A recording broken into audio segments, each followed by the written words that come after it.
ना थके कभी पैर ना हिम्मत अभी हारी है। ना थके कभी पैर ना हिम्मत अभी हारी है। हौसला है जिंदगी में कुछ कर दिखाने का और इसलिए सफर अब भी जारी है। नमस्कार दोस्तों, स्वागत आप सभी का आपका अपने चैनल बेसिक नॉलेज में। जी हाँ दोस्तों सफर जारी है और जारी रखिए क्योंकि एग्जाम सामने है। ठीक है, और थकिए हारिए नहीं भाई, पढ़ते रहिए। देखिए आज हम लोग आप सभी के लिए मोस्ट वाइटल सब्जेक्टिव क्वेश्चंस लेकर आए हैं। आप लोगों का जो पहला एग्जाम होने वाला है सोशल साइंस का, वो भी उत्तर पुस्तिका में। ये देख सकते हो, ये उत्तर पुस्तिका फ्रंट पेज है, बिल्कुल इसी प्रकार का आप लोग रहेगा। 2024 सामाजिक विज्ञान। ठीक है, प्रथम पाली आप लोगों को प्रथम पाली में एग्जाम होगा जो कि 12 फरवरी 2024 को एग्जाम होने वाला है।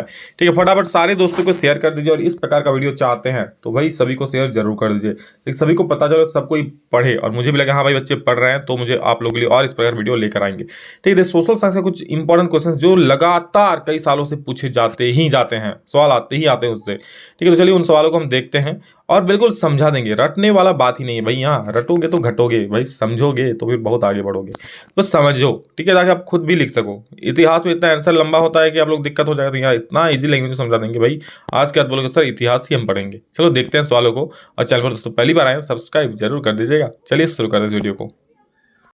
दोस्तों जो सबसे पहला सवाल है कि भारतीय अर्थव्यवस्था पर महामंदी के प्रभावों की व्याख्या करें। यानी जो भारतीय अर्थव्यवस्था हो उस पर जो महामंदी आया था उसका क्या प्रभाव पड़ा भारतीय अर्थव्यवस्था में, मतलब भारतीय व्यापार में, नौकरी में, सब में। तो देखो, महामंदी ने भारतीय व्यापार को बुरी तरह से प्रभावित किया भाई, बहुत प्रभावित किया। 1928 में और 1928 और 1934 के मध्य भारतीय निर्यात और आयात लगभग आधे रह गए। मतलब कि जब ये मंदी आया था 1928 में, ठीक है, 1928 के आसपास, तो 1928 से 1934 को लेकर भारत के निर्यात और आयात, निर्यात मतलब जब हम लोग अपने देश से किसी बाहर दूसरे देश में चीज़ों को भेजते हैं, बेचते हैं, उसको निर्यात बोलते हैं। लेकिन जब किसी दूसरे देश से हम लोग अपने देश में मंगाते हैं उसको आयात बोलते हैं।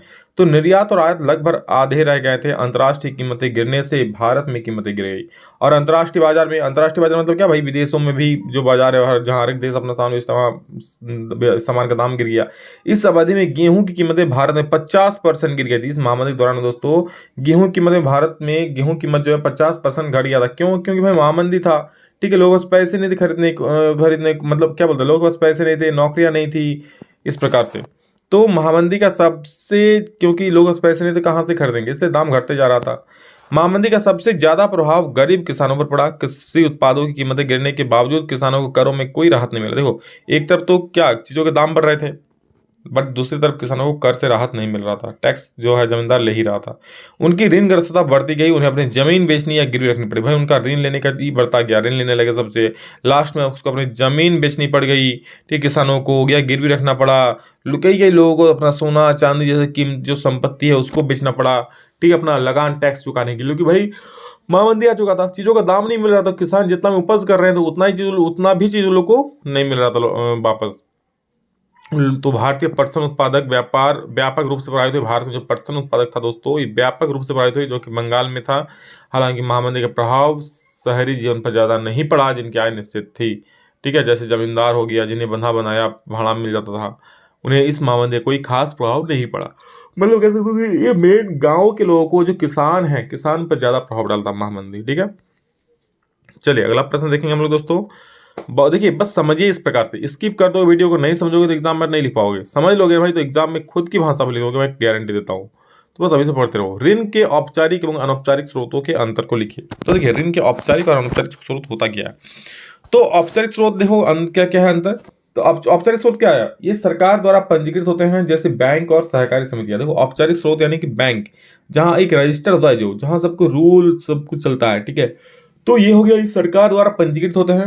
और बैंक, और जैसे क्या हो गया बैंक और सहकारी समिति, इनका ब्याज दर निश्चित होता है भाई, इनका ब्याज दर फिक्स होता है भाई। जो 3% है तो 3%, 4% तो 4% फिक्स होता है। ये नहीं कि भाई तुम आपको कुछ और देगा, दूसरे को कुछ और देगा, आपसे कुछ और जो आप ऋण लोगे तो कुछ और ब्याज दर लेगा।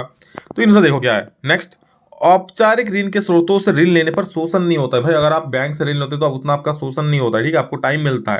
लेकिन वही आप किसी आदमी से ले लोगे, ठीक है, किसी खूंखार क्या बोलते हैं गुंडा से ले लोगे, तो फिर दिक्कत है ना, आपका रोज तक अदा करेगा, आपका जीना हराम कर देगा। ठीक है, बैंक अभी मतलब क्या बोलता है, हर रोज तक अदा नहीं करेगी। ठीक है, अगर हाँ आप उसको जमा लास्ट जितना टाइम अवधि में नहीं देते तो फिर वो भी दिक्कत करेगा। लेकिन भाई क्या बोलते हैं, इससे अगर ऋण लोगे तो आपका शोषण नहीं होगा ज्यादा। नेक्स्ट देखो, इसकी निगरानी आरबीआई करती है और उनका मुख्य उद्देश्य समाज कल्याण के लिए ऋण प्रदान करना है।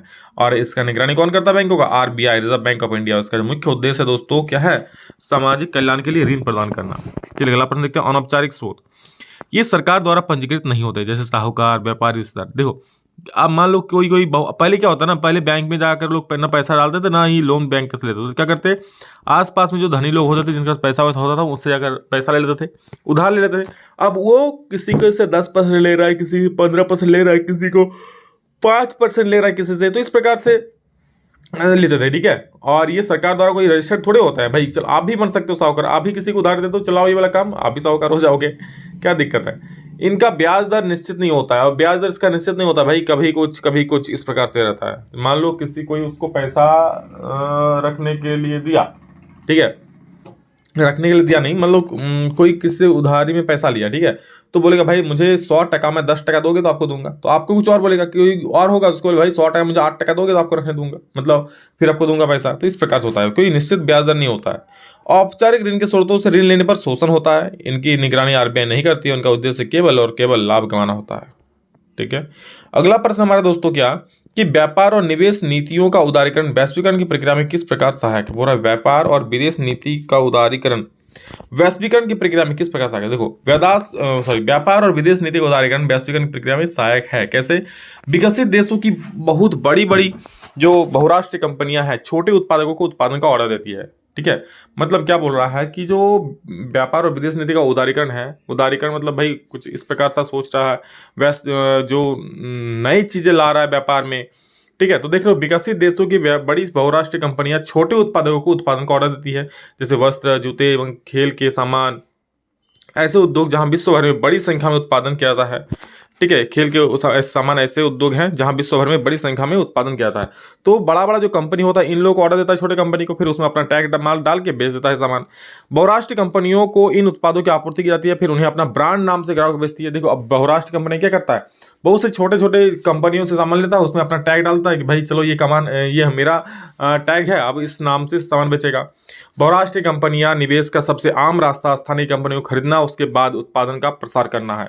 बहुराष्ट्रीय कंपनी का सबसे जो आम रास्ता है ना भाई कि चलो भाई हम कैसे बिजनेस करेंगे, तो सबसे जो छोटा कंपनी उसको खरीद लेता है, ठीक है, या उस कंपनियों को खरीदना है और उसके बाद उत्पादन का प्रसार करना। पहले भाई देखो अब एक नया कंपनी लगा तो बहुत झमेला है, तो एक बना के बनाया कंपनी मिल रहा है, भाई चलो जाके खरीद लेते हैं, वहां पर जाके बिजनेस करेंगे। इस प्रकार से सोच होता है बहुराष्ट्रीय कंपनियों का। विदेशी निवेश में जबरदस्त रूप से वृद्धि हुई, और इसमें दोस्तों क्या विदेशी निवेश में जबरदस्त रूप से वृद्धि हुई थी, मतलब क्या बोलता है वृद्धि होती है। ठीक है, तो ये दोस्तों आप लोगों का व्यापार और विदेश नीतियों का उदारीकरण, मतलब जो कुछ अगर नीति ऐसा है जिसको चेंजेस करेगा तो ये सब लाभ होगा। ठीक है, इसमें दोस्तों और एक सवाल है आप लोगों का G77 जो कि काफी महत्वपूर्ण सवाल है। ठीक है, तो अगर आप लोग इस प्रकार वीडियो चाहते हो, आप लोगों को और आगे और अच्छे अच्छे वीडियोस लाएंगे और अच्छे अच्छे एक्सप्लेन करके बता देंगे, भाई रटना नहीं पड़ेगा। ठीक है, तो भाई सभी को शेयर कर दीजिए, वीडियो अच्छा लगे तो प्लीज लाइक कर दीजिएगा और चैनल पर पहली बार सब्सक्राइब जरूर कर दीजिएगा। चलो love you all, thank you all of you. इतना ही, फिर नेक्स्ट में जल्द मिलेंगे, तो जय हिंद, वंदे मातरम।